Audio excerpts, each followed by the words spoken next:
In this class, we're going to take a look at the converse of Pythagoras' theorem.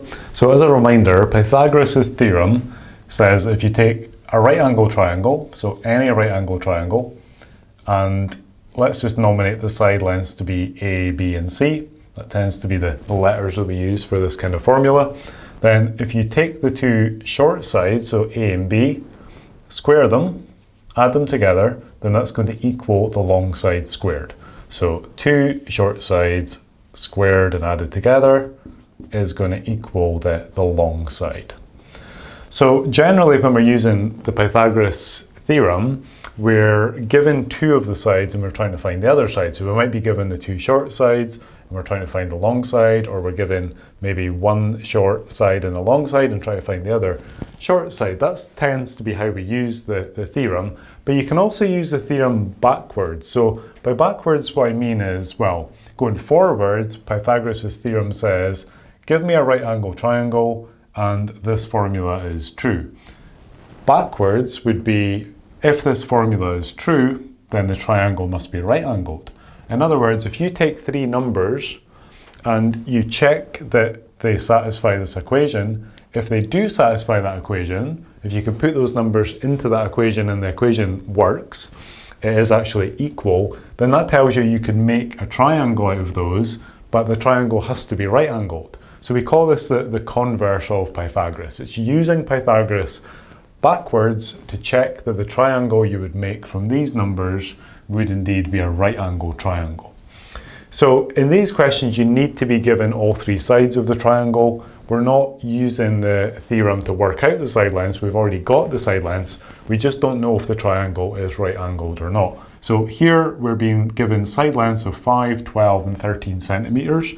So let's say that our triangle looks something like, let's say that's 5, and let's say that's 12, and let's say that guy is 13. So 13 here, 12 here, and then 5 here. So I'm not going to put on the right angle because we don't know if this forms a right angle triangle at this point. That's what we're going to test by using Pythagoras' theorem. So these are the two short sides. So let's take those two numbers and square them and add them together and see what we get. So we're going to do 5 squared plus 12 squared. Sometimes these will be calculator questions depending on how difficult the numbers are. Sometimes they might be manual questions where you just have to churn out the numbers. It depends how small the numbers are, I guess. So in this case here, we can probably just about do this manually. So that's 25 plus 144. So that comes to be 169.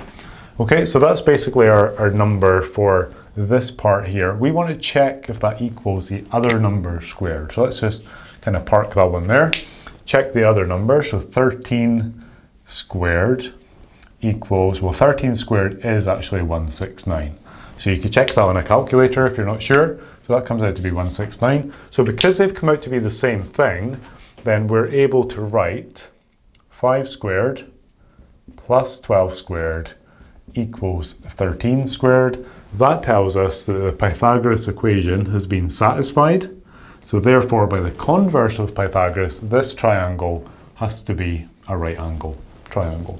So that's basically how it works. Notice that I never started by writing down the equation, because if I write 5 squared plus 12 squared equals 13 squared without having already checked the numbers, it might not be equal to 13 squared. And if it's not equal, then it's just not a very nice way to write it. Because you're saying that something is equal when it's not equal, so it's technically not quite correct. A lot of students do that to try and prove that it's not equal, but it's just not the neatest way to do it. So separate them out, do the two short sides, get an answer, do the long side, get an answer, compare the two answers, and then conclude whether or not the triangle is right angled.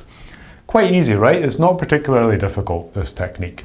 Let's apply that to the question over here. Just actually to hold up for a second, numbers which do satisfy the Pythagoras equation and do make a right angle triangle, they're called Pythagorean triples. So there's infinitely many Pythagorean triples. They keep going on and on forever. But as you go further down the numbers, they become more and more rare. So a common example is 3, 4, 5. That's a Pythagorean triple. This one's quite common as well, 5, 12, 13. And then you see others as you go down the sort of number line. So let's check out this guy. So fairly similar-ish kind of size of number. So let's say that's 5 here, 15 down here, and then 16 on the long side. So we're just going to check whether this gives us a right angle triangle or not. So just putting in the two short sides first of all. So 5 squared plus 15 squared. 5 squared is 25. 15 squared is 225. And then adding those guys together, we get 250. Okay, and then we're just going to check that against the long side squared. So 16 squared. So this might be a calculator question because the numbers are starting to get a little higher. 16 squared comes to 256. So in this case, our numbers differ. So the two short sides added together after they've been squared gives you 250. The long side squared gives you 256. So you could, if you wish, write a statement to say that 5 squared plus 15 squared is not equal to 16 squared. And then you can conclude from that that the triangle might exist, but it's not a right angle triangle. So the converse of Pythagoras proves that these numbers would not give you a right angle triangle.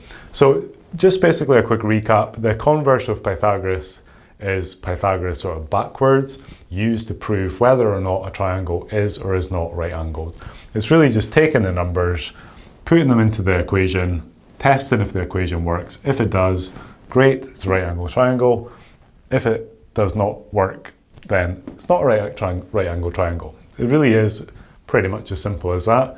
If you've done some Pythagoras already to find side lengths, you probably don't need to spend a huge amount of time on these. They're fairly straightforward questions. Just be careful with how you present your working to make sure you're giving like a nice logical argument, and maybe even write a statement at the end saying something like using the converse of Pythagoras or by the converse of Pythagoras, one of those like mathy statements. By the converse of Pythagoras, this triangle is right angled, or something like that, just to keep your math teacher happy. So yeah, check out a few practice questions on this topic, but probably don't overthink it. It's not one of the more difficult ones.